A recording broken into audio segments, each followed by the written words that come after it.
안녕하세요. 서울 용산에서 내년 4월에 실시되는 국회의원 선거를 준비하고 있는 더불어민주당 권혁기입니다. 반갑습니다.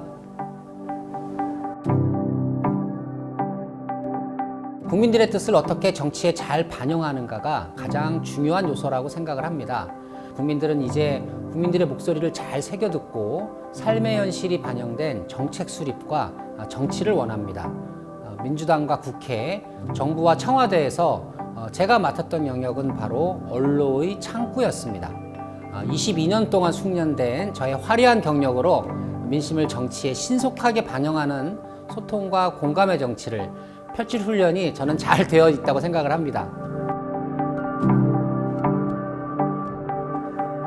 제 정치의 소신은 두 번 듣고 한 번 말하고 바로 행동하는 정치입니다. 말하기 전에 국민들이 무엇을 요구하는지 잘 듣고 좋은 제도 개선으로 모두에게 보답하는 그런 정치를 하고 싶습니다. 두 번 듣고 한 번 말하고 바로 행동하는 원칙을 반드시 지키겠습니다. 최근 남북 정상회담과 북미회담이 있었습니다. 남북 경제 교류의 시대에 용산역과 서울역에서부터 유라시아까지 이어질 철도 사업, 한국의 새로운 성장 엔진들이 잘 펼쳐질 수 있는 최적의 장소, 저는 바로 용산이라고 생각합니다. 또한 용산 미군기지, 우리의 아픈 역사를 도려낸 후에 도시공원으로 다시 태어나죠. 우리나라를 대표하는 국민공원으로 조성되어야 합니다. 제가 바라본 용산은 대한민국 미래의 아이콘적 성격을 가진 도시입니다.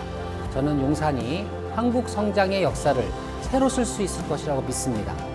저는 바로 이러한 용산 출신입니다. 정치를 한다면 내 고향에서 하고 싶다는 생각이 들더라고요. 세계로 뻗어가는 용산을 만드는 길, 그 길에 큰 보탬이 되고 싶어서 용산 출마를 결심했습니다. 저는 지난 22년 동안 청와대와 해양수산부, 국회, 그리고 민주당에서 근무했습니다. 특히 대한민국의 핵심 컨트롤 타워인 청와대에서 근무한 경험은 저의 가장 큰 자산이었습니다. 문재인 대통령, 노무현 대통령과 함께 일했던 경험이 있는데 이때 국가를 운영하는 데 필요한 해안이 무엇인지 그리고 철학이 있는 정치의 소중함을 다시 배우게 되었습니다. 가장 뜻깊었고 지금까지 잊을 수 없는 순간은 판문점에서 개최된 첫 남북 정상회담이 아닐까 싶어요. 당시에 북한은 녹화 방송만을 해오던 문화였습니다. 당연히 이 회담도 생중계를 안 하는 쪽으로 흘러갈 뻔했습니다. 어떻게 이 역사적인 장면을 편집된 녹화 화면으로 국민들에게 보여줄 수 있겠습니까? 별 수 있겠습니까? 죽기 살기로 뛰어다녔습니다. 우리 정부 관계자부터 북한의 당국자들까지 수십 차례 만나서 설득했고 결과적으로는 김정은 위원장이 동의까지 얻어냈습니다. 그 덕분에 김정은 위원장이 북측 판문각에서 걸어 나와서 군사분계선에서 문재인 대통령과 만나는 역사적인 장면을 국민들과 전 세계인들에게 생방송으로 전할 수 있었습니다. 이날을 기점으로 북한도 점차 생방송으로 김정은 위원장의 외교 행보를 보여주는 빈도가 많이 일어났습니다. 저의 작은 보람이기도 합니다.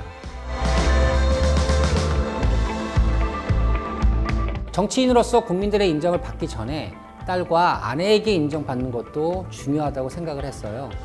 용산구 출마를 결정하고 가장 먼저 아내와 딸 앞에서 프레젠테이션을 했습니다.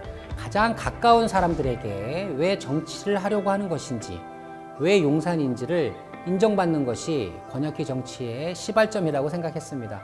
다행히도 프레젠테이션이 잘 성공했어요. 지금은 아내와 딸이 저희 든든한 지원군이 되었습니다.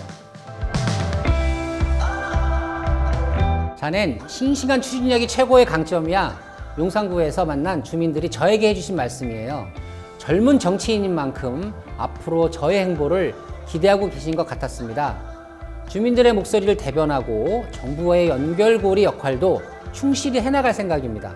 큰 약속을 남발하기보다는 지킬 수 있는 약속을, 또 약속을 했으면 반드시 지키기 위해 노력을 하겠습니다. 역동적이면서도 실천력 있는 정책들로 어제보다 훨씬 더 매력적인 용산을 열겠습니다. 지금까지 권혁기였습니다. 감사합니다.